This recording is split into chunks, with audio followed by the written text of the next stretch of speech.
I want to show you today how to do flush baseboards for your modern build.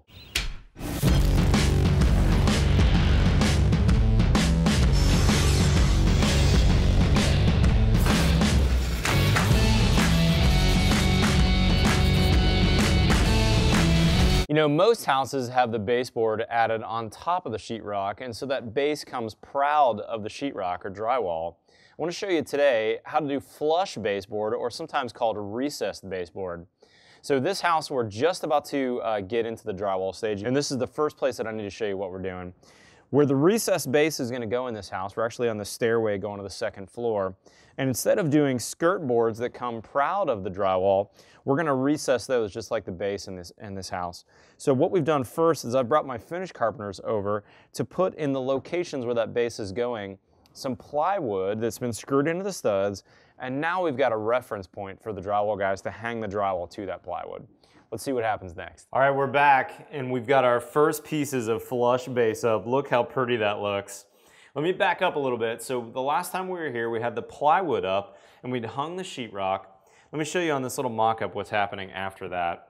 At the bottom of the sheetrock, we had to finish that off with a reglet. That's this trim piece right here, commonly referred to as a reglet. This one's by Trimtex.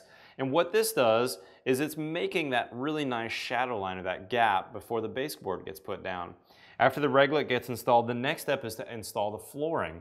Remember, we want that flooring to go all the way underneath our sheetrock, and it's in a much longer distance in the wall than we normally would if we were doing applied base, so that needs to be installed very early. The next step is doing that recessed or flush base.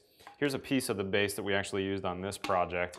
This is a 1x6. We're using Windsor 1, which is a pre-primed pine. Also really like to use poplar in this case. And you can see we put a rabbet on the back of this base. That's a fancy word for a kerf cut. And now our reglet is going to be able to kind of dado into the back here. It's making up that extra 1/8 inch gap because remember we've got 5/8 inch sheetrock. This is that level 5 finish here. And that 5/8 inch sheetrock needs to mate up with 3/4 inch trim. So that's how we do it, is we're putting that kerf cut on the back. And as you can see, that transition is beautiful. No need for any additional shoe moldings or quarter rounds at the bottom. It's really a flush, a contemporary look. The craftsmanship is second to none here. This flush base really shows off our craftsmanship as a builder, and I love doing this on these contemporary houses. Hey, for more tips and techniques, building advice on energy efficiency and durability, check out all my other videos. We've got a ton of good information out there on YouTube.